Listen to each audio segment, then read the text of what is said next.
China has pledged $9 billion toward investment in Latin America and the Caribbean, and Colombia signs on to the Belt and Road Initiative. These are just two major developments from last week's China-CELAC Forum. We'll discuss this and more on this week's China Report.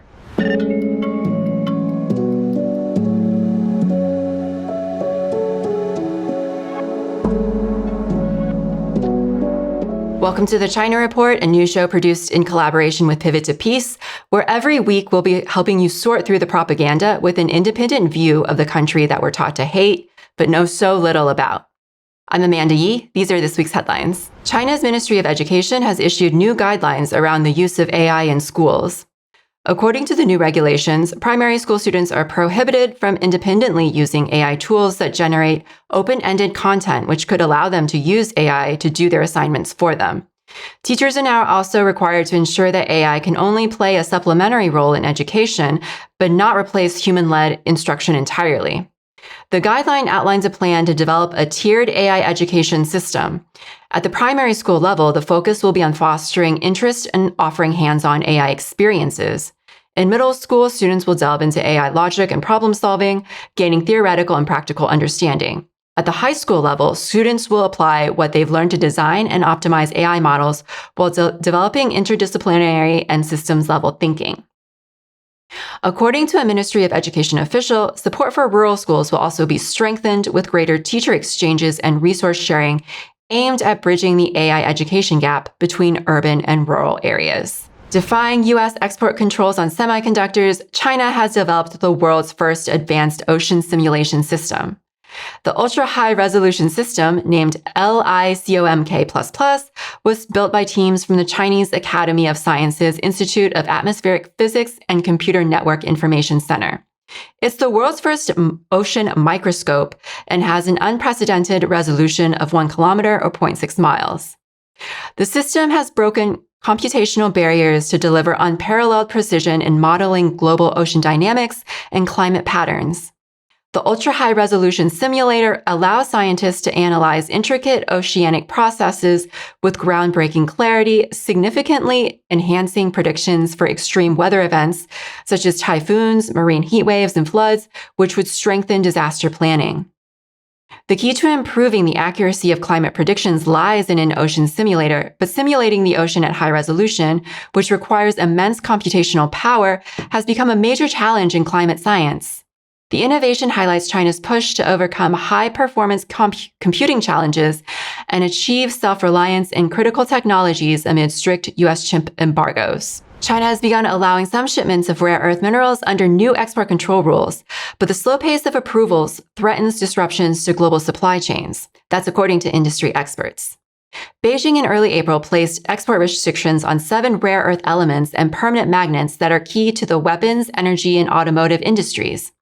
While Beijing's Commerce Ministry has approved some licenses for exports to Europe, the pace has not been quick enough to meet demand, and global supply chains are in danger of disruption. U.S. manufacturers such as Tesla, Ford, and Lockheed Martin have voiced concern over the new Chinese export controls in recent investor briefings. China mines around 70% of the world's rare earth minerals, processes 87%, and refines 91%. While China has lifted some export restrictions to the U.S. since Trump backed down on his tariffs on Chinese imported goods, its ban on rare earth minerals to the U.S. remains in place. China's seeing a drop in CO2 emissions despite increased demand in electricity. That's according to a new analysis paper put out by Carbon Brief last week. According to the report, CO2 emissions saw a decrease in the first quarter of 2025. This is down 1.6% year-on-year for the period, thanks to clean energy like wind and solar, each of which has seen significant investments over the past few years, offsetting the impact of emissions-heavy coal. At the same time, demand for power grew 2.5%, making this the first time that clean energy had been responsible for a decrease in China's CO2 emissions.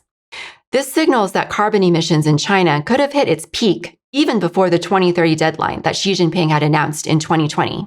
Well, last week, Beijing hosted officials from China and the Community of Latin American and Caribbean States, or CELAC. This marked their 4th ministerial meeting and the 10th anniversary of the official launch of the China-CELAC Forum.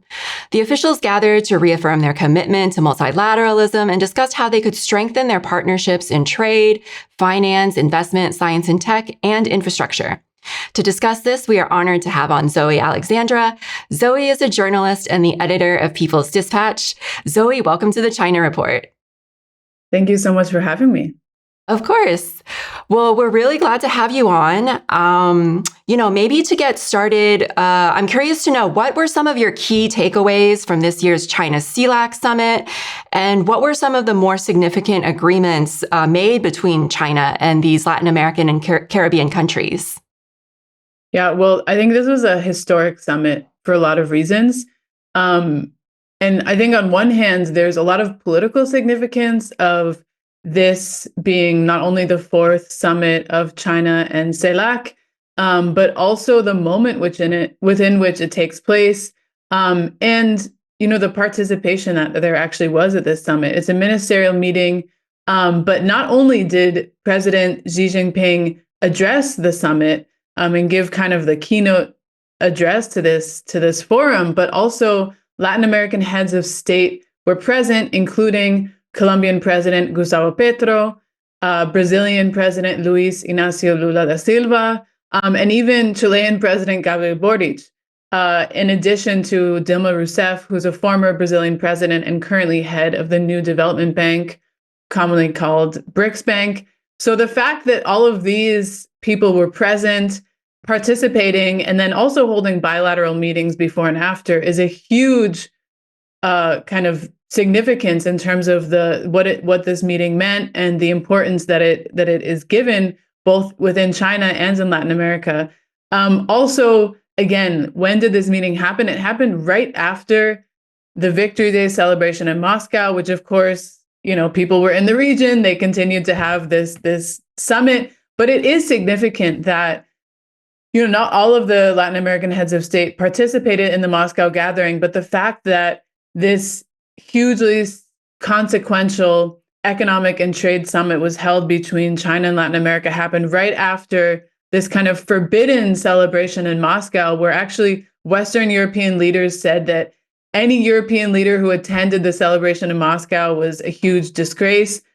So these leaders, Lula and Dilma and then Xi, were all in Moscow, and then they go right to China right after to hold this really significant multilateral meeting. So I think that's another element of the political significance in this kind of turn away from the West that doesn't serve, the West that is kind of demanding all of these political conditions, and we'll get to that later, I'm sure. And then they hold this meeting. So the other element that I think is really important in terms of the political significance is the fact that this is, as the name says, it's the China and CELAC Forum.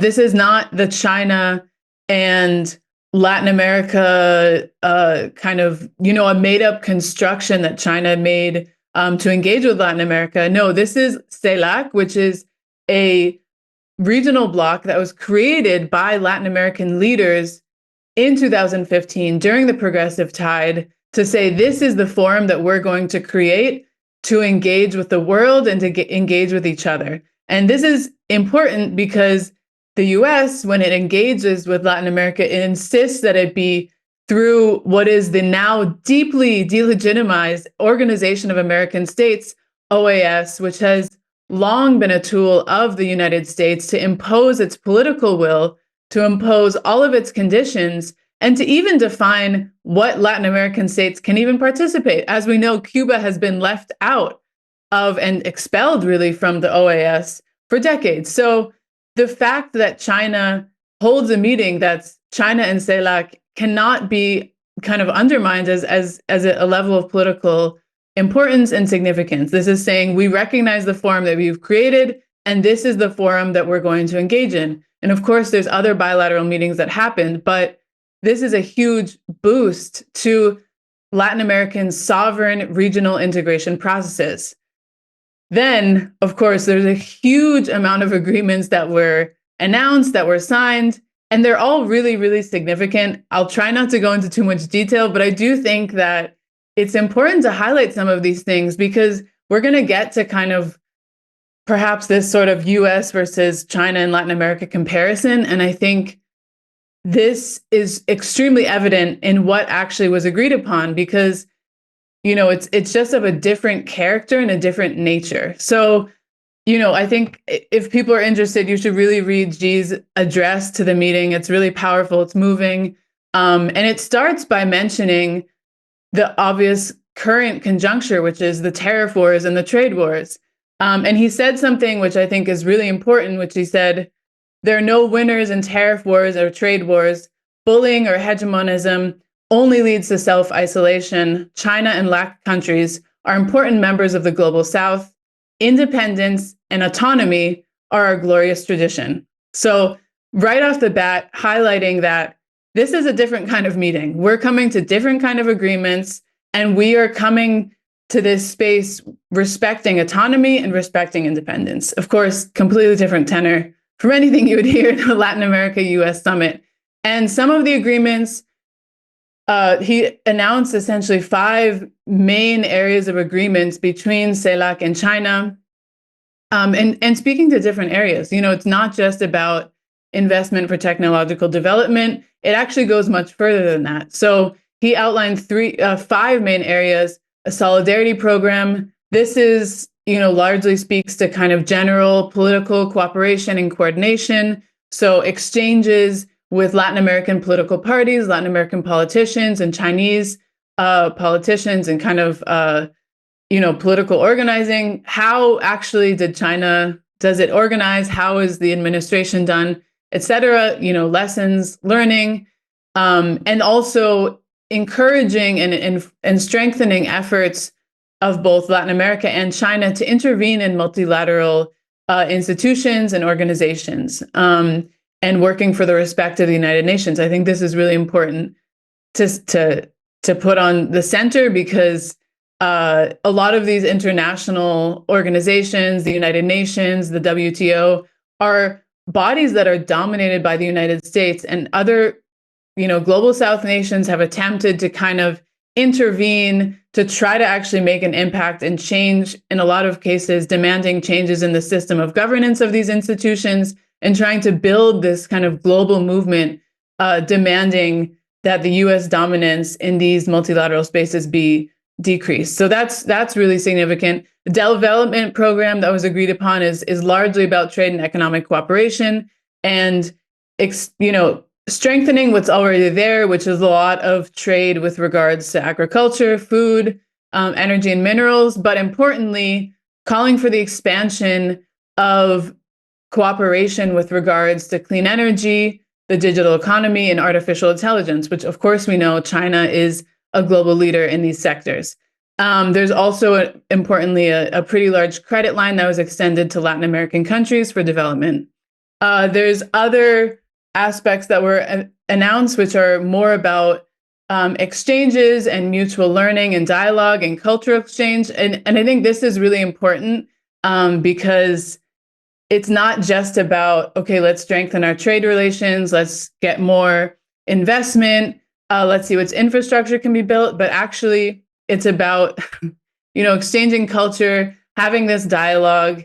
And again, this is really important when thinking about how these kinds of dialogues and meetings happen between the United States and Latin America, and how this is completely different because culture, for example, which is a key point in a lot of these programs, has been used as a weapon by the United States against Latin America to subordinate the region, and to create this kind of dependence and forever longing for the people of Latin America to try to get to the United States, to live the quality of life that's lived in the United States. And then, of course, we know the United States closes the door on them. So, the fact that it's about mutual respect of cultures, a cultural exchange. There's also a lot of education programs that are created as part of these programs. Really speaks to the fact that it's a really different kind of agreements and agenda, and a lot of different training opportunities. And then the last thing I'd say is that notably, there's a visa exemption announced for Brazil, Argentina, Chile, Peru, and Uruguay. which means that tourists from those countries are now able to go to China without a visa. So that's also pretty significant. Yeah. Yeah, I agree totally. It's a really, really significant forum. One thing that you mentioned that I want to highlight again is that China, they extended a $9 billion credit line toward investment in Latin America and the Caribbean. Prior to this, as of October 2024, the China Development Bank had granted around $160 billion in financing support to over 250 projects across Latin America. On top of that, Chinese investments in transport infrastructure are opening new routes for economic development in the region. At the forum, Xi also discussed expanding Belt and Road Initiative projects across the country, increasing exports to Latin America, and encouraging more Chinese investment in the region, right? So to what extent do you see China as offering a more attractive development model as opposed to one that's offered by the West? Yeah, I think this is the question that's really at the heart of these debates. And I know that we're going to get to the question of Colombia, for example, joining the Belt and Road Initiative. But we're at a moment in this international conjuncture. Again, the threats of tariff wars, trade wars, of really like heightened instability, really provoked by the United States, and it is very clear, maybe not more clear to anyone else than Latin America, that being a friend of the United States does not really get you any benefits.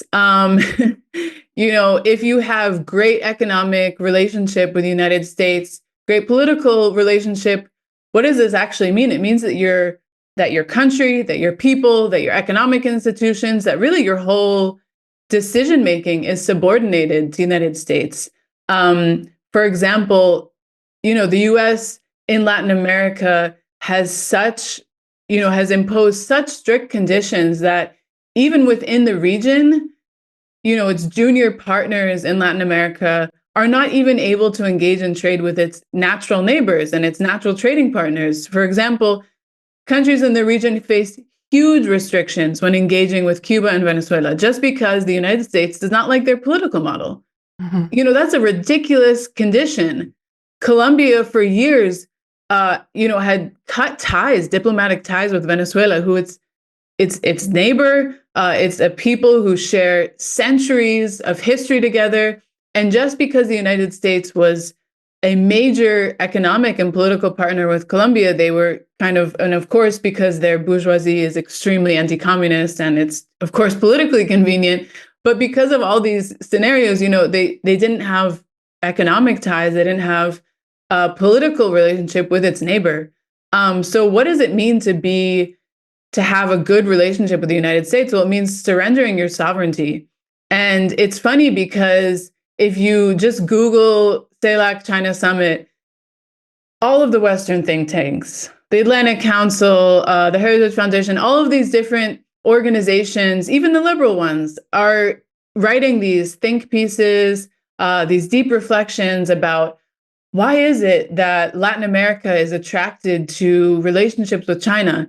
And it's funny because not only do they have amnesia because they forget the decades and centuries of U.S. domination in Latin America, coups, invasions, economic strangulation, but also it's, of course, extremely racist and extremely underestimating of Latin America and the Caribbean and even China by just completely undermining their sense of what's right for their nations and understanding what there really is to gain through a greater partnership with China. There's a lot of talk, and I think the United States really tries to overemphasize this, that having a relationship, an economic and trade relationship with China is an extractive one. I pulled a quote from Pete Hegseth later, who I think used those exact words, which is pretty funny. And yes, there is kind of an element, which is that a lot of the exports to China from Latin American countries have been your classic raw materials. Soy, for example, is a huge good that's exported to China from Latin America. Latin America is a huge soy producer. China needs a lot of soy. Of course, some precious metals, bananas, oil. There is this element that, yes, there is kind of this raw materials exportation to China, but also, as we saw in these agreements that were reached during the CELAC China summit, it goes beyond that, and it's about investing in infrastructure, exchanging, education, technological development, trying to strengthen the capacity of Latin America to actually engage on the world stage. So I think that's a really important thing to keep in mind.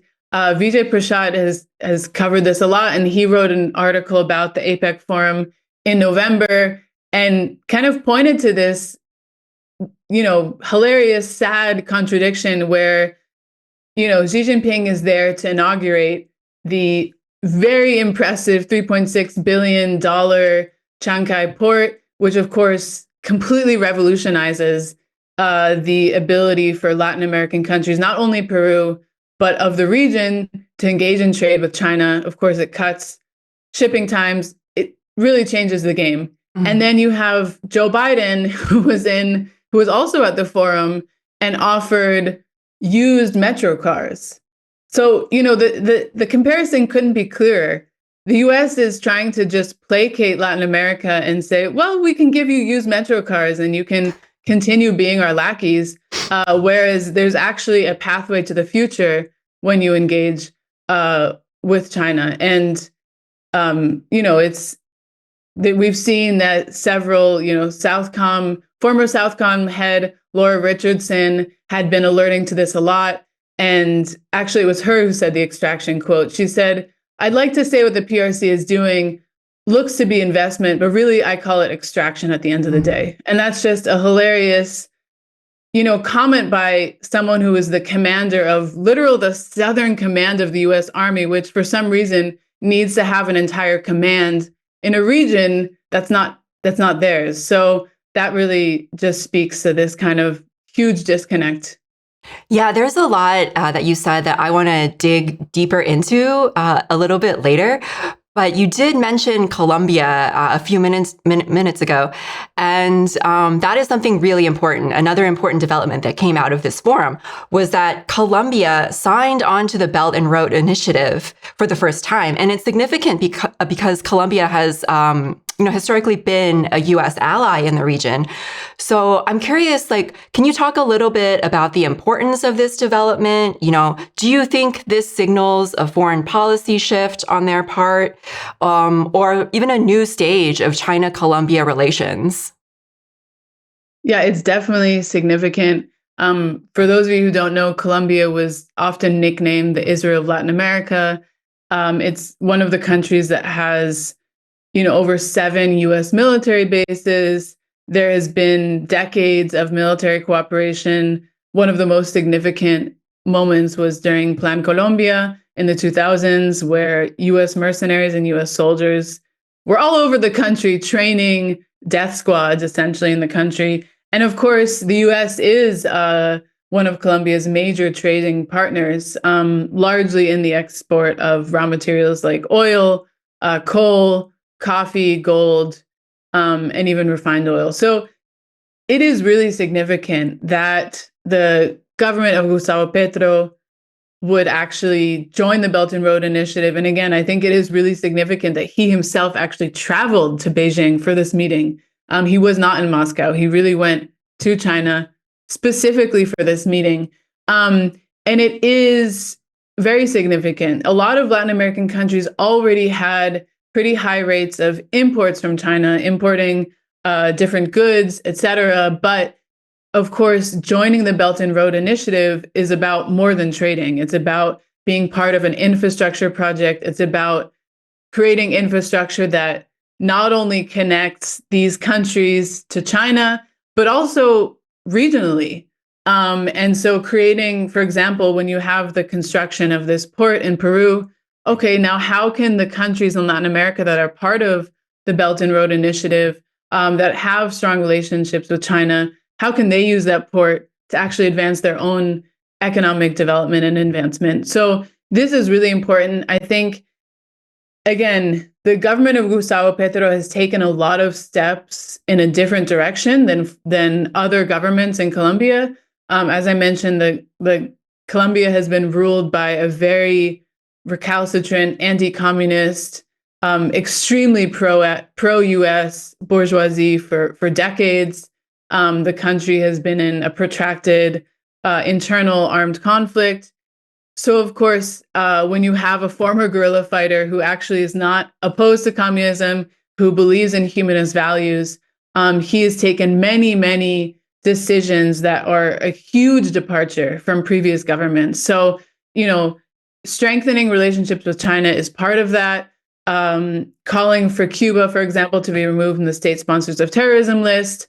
Rejoining CELAC. Of course, Gustavo Petro is currently the pro tempore president of CELAC, engaging in these regional spaces, opening up relationships with Venezuela after, of course, those having been suspended for about 7 years. So it is part of this larger foreign policy realignment, but it's also important to keep in mind that he is not going to be reelected because there's no reelection in Colombia. You serve as president once. And so it is important to think, okay, well, what comes next? If it is a more right-wing president that follows Petro, will they reverse this? Unlikely, because, of course, this relationship is not just about some political alignment with China. It's really about the future of Colombia. It's about the advancement of Colombia. And, of course, Colombia is really strategically located. It's one of the countries that has both a Pacific and Caribbean coast, Atlantic Ocean coast. This means that it's a major connector for countries of the region to both Europe and China, and of course the Pacific area. So it's really strategic, actually, for Colombia to be involved in such a project because it is such a major connector, and that's of course one of the main things driving its inclusion in this. And of course, in his press statement, Gustavo Petro also noted the important advancements that can come through this partnership in terms of Colombia leading digital technology in the region and being able to kind of level up in those senses. So, TBD what is going to happen under the next presidency, but it definitely marks a new stage both in Colombia's foreign policy and also in China-Colombia relations. Mm-hmm.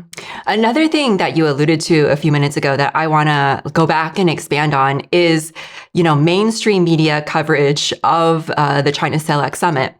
I have been watching really closely U.S. media coverage and then contrasting that with like Chinese coverage and Latin American coverage as well.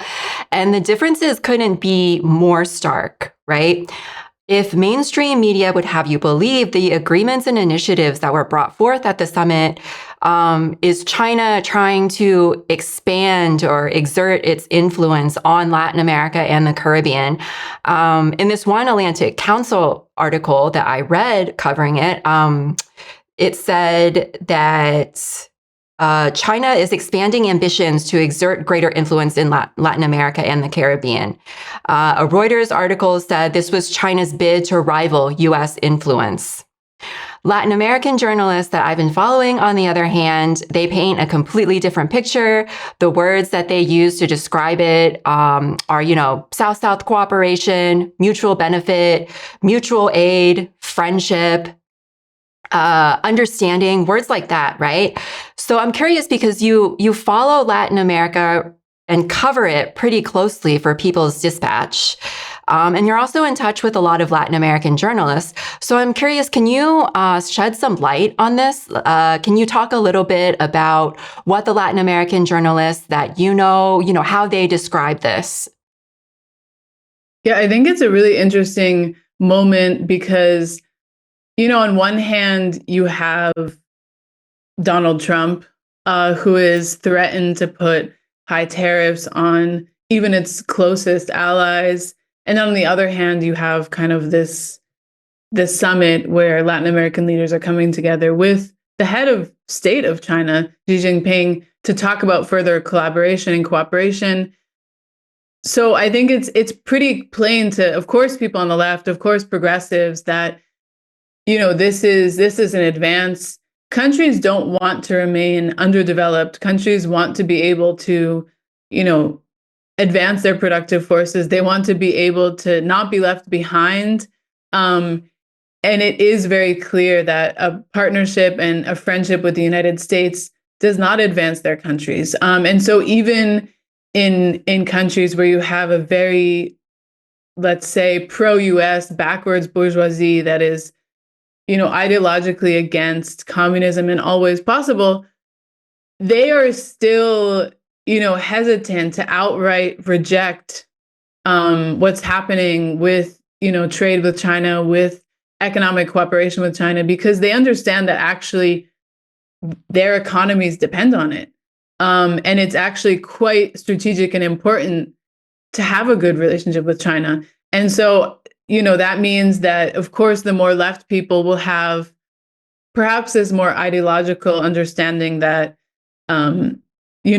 how China was actually able to build a socialist model, provide for its people, lift millions and millions out of poverty, and see, okay, well, we in Latin America, it's one of the most unequal regions in the world, despite having vast natural resource wealth, despite, again, having pretty high developed human capital. It's still a region where there's so much inequality, rampant inequality. So they, of course, a lot of people see China as an example because it shares a similar past.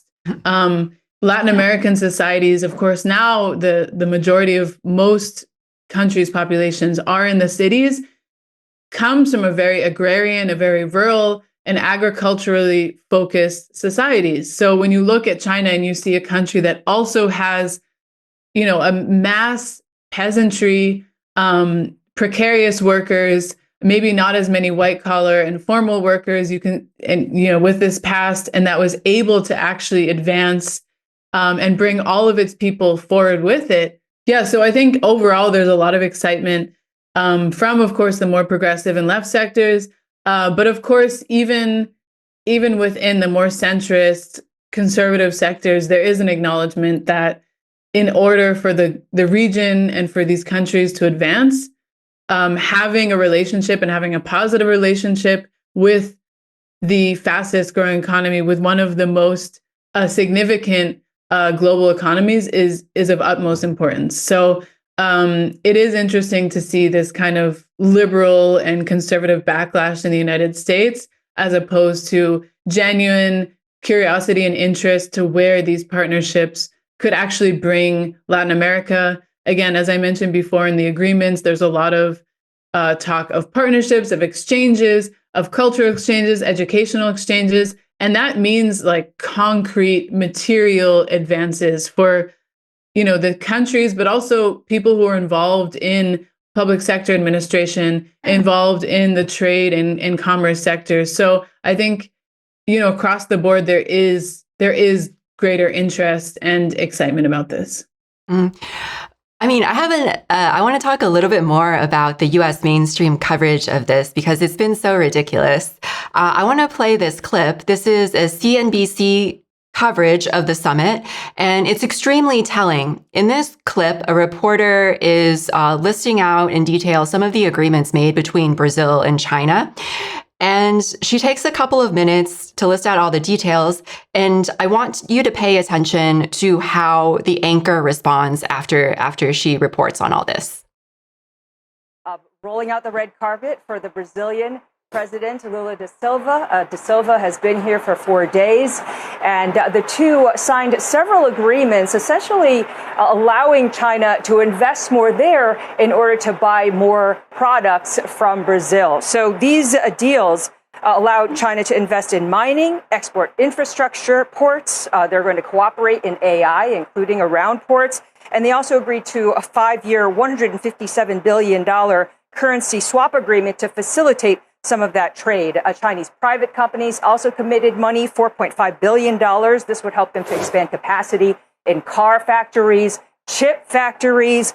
They pledged purchases in biofuel, agricultural products such as coffee and fruit. And then President Xi on the geopolitical front, he was headlining that event with the Caribbean nations as well as the Latin American nations, and said that they needed to all stand united in this trade war. And Kelly, he offered a bunch of goodies there too, saying food and agricultural purchases would be shored up. He committed to a $10 billion credit line. Of course, this is in yuan, in order to make sure that they're doing the business with China, and also a visa-free policy for 5 nations. This is just going to be the first batch, they said, and it would just continue to open up that trade between the two sides. Right. And of course, it's kind of a poke at the U.S., which, is looking at these deals and saying, OK, China continues to make inroads kind of in our backyard or in our neighborhood, so to speak. And even while some have been unhappy maybe with how that relationship with China has gone over the years, it sounds like they're still very interested in taking this offer. Yeah, so Latin America is America's backyard, right? And that's how a lot of U.S. coverage has portrayed it. On the U.S. side, a lot of mainstream media coverage accuses China of making overtures in America's backyard. We also see this kind of language used in November when Peru signed that deal with China to fund that port in Chancay that you were talking about earlier.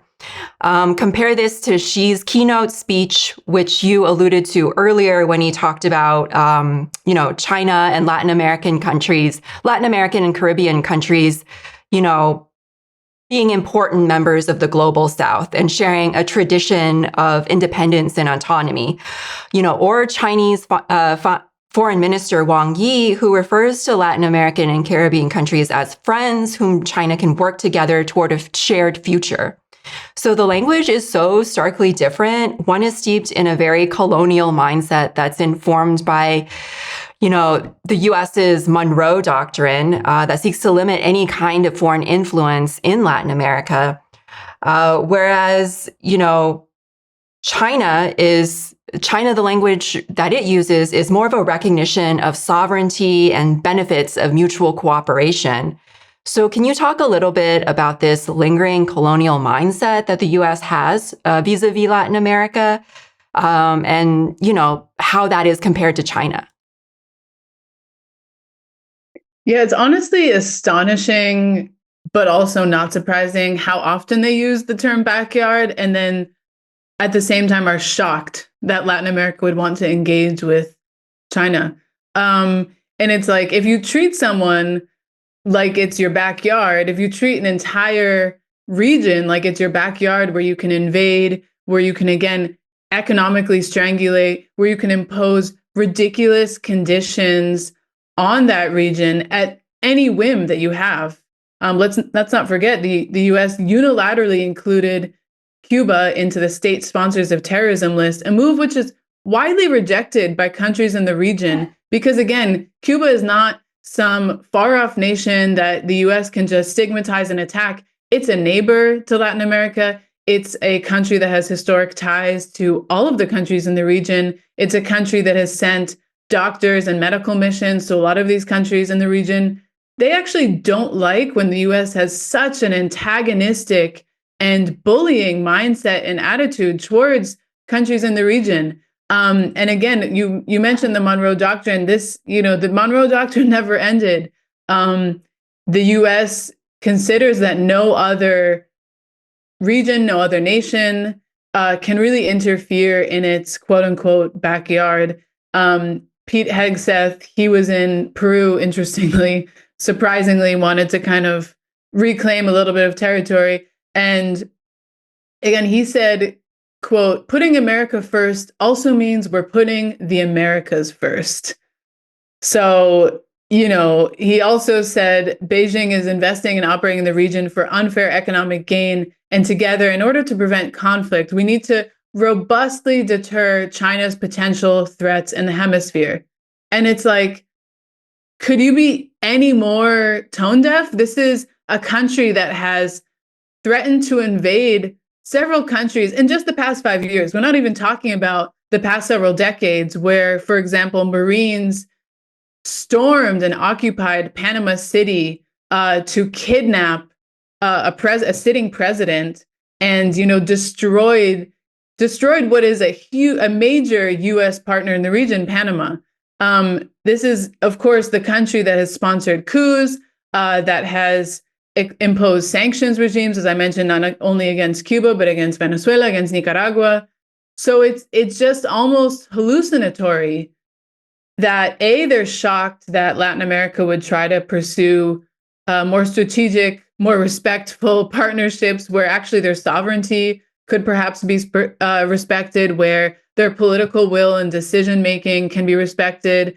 There's been interesting or not interesting commentary from perhaps like the far left about, oh, why is China engaging with, for example, like right-wing leaders in Latin America? But I think the interesting question is that actually shows that it is not going to impose any sort of political agenda on the region. It is not, it is engaging with these countries for its economic development. And it's not going to say, we are only going to engage with you if you adhere to these political conditions, if you treat your neighbors in the way that we say that they can be treated. It's saying, you have the leaders who you have. If this leader in their capacity is open to engaging in trade, is open to infrastructure development projects, is open to, engaging in partnerships about AI and digital sovereignty and technological advancements, which of course China has a lot more experience and a lot has advanced much further than countries in Latin America, then they say, okay, let's do it. And it is important that there aren't these political conditions that are imposed on the region. And it's funny just because these moments really bring the clarity about the US's position and its orientation towards Latin America. And it's just shocking that they can't really understand how, after centuries of this kind of attitude and this kind of treatment, that the countries in the region would say enough. Why should we be stopped from trading and from having partnerships with a country that is actually interested in the advancement and the growth of our region, into our region being an important actor on the political global stage, in multilateral spaces. So I think these moments above all are just kind of clarifying to remember that actually, no, this is how the US thinks about Latin America. It wants to deport Latin American citizens from the country who have fled there because of their interventions, and then say, actually, we want your countries to suffer in economic misery because we don't want you to develop. We just want you to be exporters of raw material, keep your people in your countries, and then we'll see what happens. As part of the summit, Venezuelan Foreign Minister Ivan Gil met with Chinese Foreign Minister Wang Yi and expressed his and President Maduro's solidarity with China against Trump's trade war.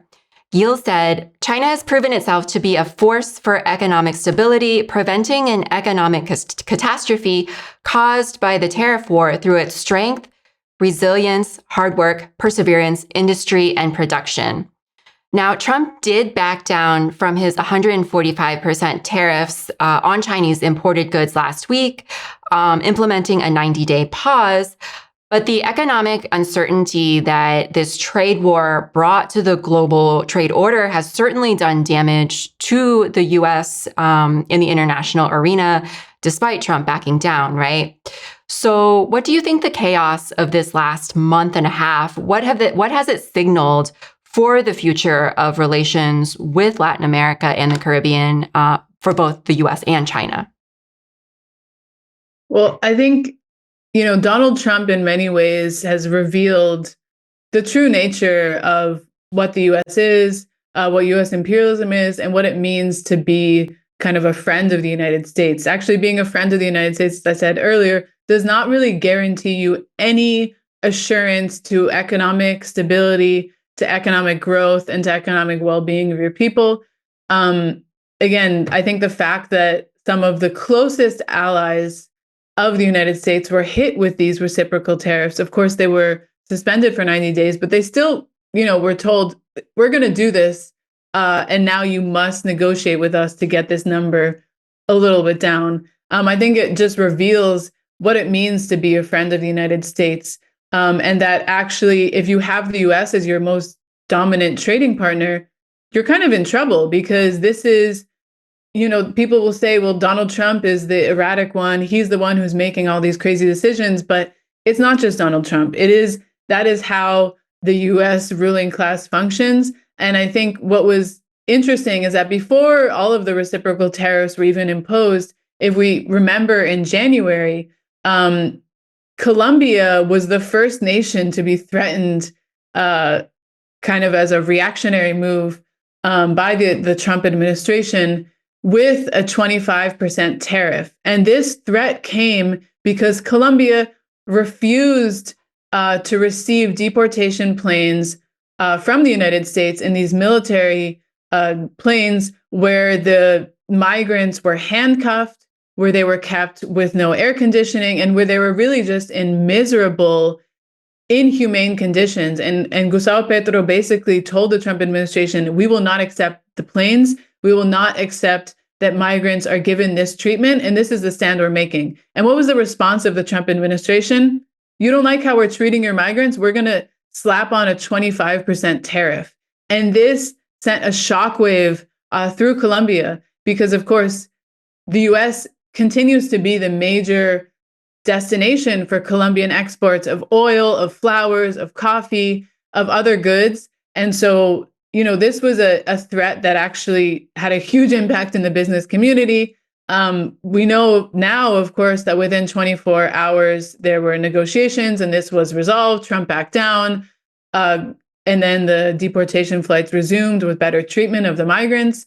But I think this really sent a message not only to Gustavo Petro, who, interestingly enough, a couple months later joins BRI, but also to other Latin American leaders.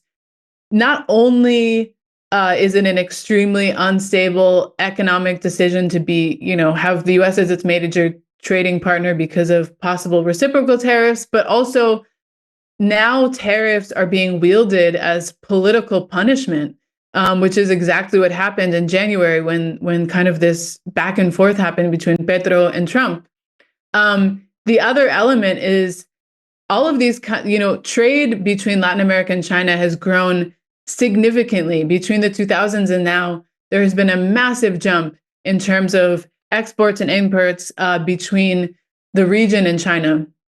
This means that if this 145% tariff had been imposed on China from the United States, this would also impact the world because all of the world does trade with China. So if China is now going to be under unfavorable conditions, that means that all of the countries of the global South, a lot of which have very strong trade relations with China, would also face economic strain because of this. So I think it's really sent a message that it is important to not only not rely on the United States, but building a stronger regional bloc, being able to come to the United States as a bloc that actually has significant weight behind it, that can say, we're not going to stand for this. These are our conditions.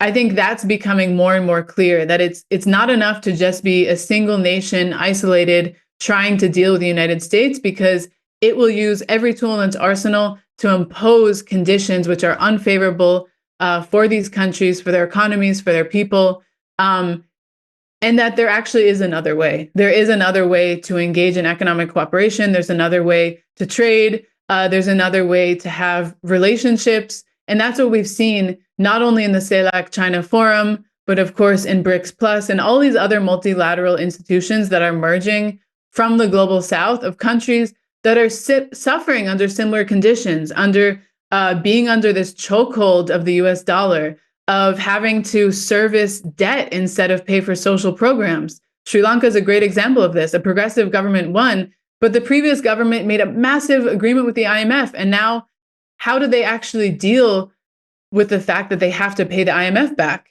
And it makes up such a massive part of their GDP that they have to pay the IMF. So there's all these questions that countries of the global South are facing that the United States doesn't care about and doesn't understand, and perhaps wants to aggravate these issues so that these countries are more and more subservient. And I think that the global South and Latin America, as part of this, is coming to the realization that we don't need to continue to be subdued and subjugated by the United States, by its economic institutions, by its financial institutions, and that coming together, creating a shared platform, engaging with other partners is a way forward. Well, I think that's a good place to end it. Zoe Alexandra, journalist and editor of People's Dispatch. Do you want to take a moment to talk about People's Dispatch and where people can find it? Yeah, People's Dispatch is an online international digital media outlet. We're on all social media platforms at People's Dispatch. We cover struggles of the global South, struggles of movements and organizations that are fighting imperialism, that are fighting capitalism, and trying to create a better world. So please follow us on our website, on social media platforms, and hopefully you enjoy it. All right, well, to end the show, we have a clip courtesy of Twitter user MSDE15. This is a short dance performance from the China Pavilion at this month's Osaka Kansai Expo in Japan. The user posted the video saying, "While we were waiting in line to enter, we were lucky to see a dance show starting right in front of the entrance. The group had come to Japan for Shenzhen Week, and they were expressing spring with a modern twist on Kung Fu. It was perfect timing, and we were treated to a wonderful performance." So that's our show for this week. Enjoy this clip, and don't forget to like, share, and subscribe, and we'll see you next time.